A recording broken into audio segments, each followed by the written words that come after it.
నమస్తే, welcome to CM today. నేను మీ మధు.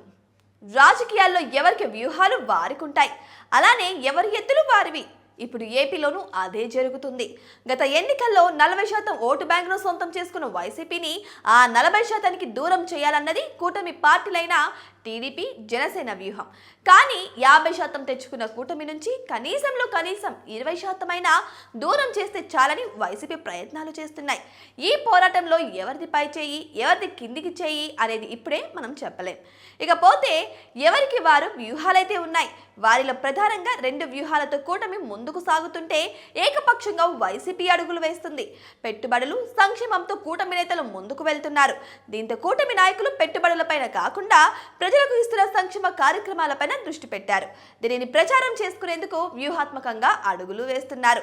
దీనిలో భాగమే తాజాగా జనసేన కూడా ప్రజల మధ్యకు వచ్చేందుకు రెడీ అయిపోతుంది.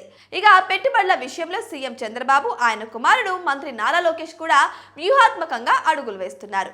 ఎక్కడికి వెళ్ళినా ఎవరికి వారు పెట్టుబడులను హైలైట్ చేస్తున్నారు.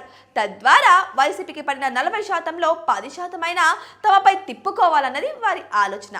ఇదే జరిగితే వచ్చే ఎన్నికల నాటికి జగన్ను మరింత డైల్యూట్ చేసి వరుసగా విజయం దక్కించుకునేందుకు అడుగులు వేయొచ్చని భావిస్తుంది కూటమి ప్రభుత్వం. ఇక మరోవైపు వైసీపీ మాత్రం కూటమి వ్యతిరేకతను నమ్ముకొని ముందుకు సాగాలని నిర్ణయించుకున్నట్టు తెలుస్తోంది. ఇది ఏ మేరకు సక్సెస్ అవుతుందన్నది పార్టీ చేసే ప్రచారాన్ని బట్టి ఆధారపడి ఉంటుంది. వాస్తవానికి జరుగుతున్న పరిణామాలను అనుకూలంగా మార్చుకోవడంలో వైసీపీ విఫలమైందన్న వాదన ఆ పార్టీ నేతల్లోనే వినిపిస్తుంది. ఎప్పటికప్పుడు ప్రజల మధ్యకు రాకపోతే పరిణామాలు మారే అవకాశం లేదని కూడా అంటున్నారు. అయితే ఎన్నికలకు ముందు వరకు వెయిటింగేనని జగన్ సంకేతాలు ఇస్తున్నారు.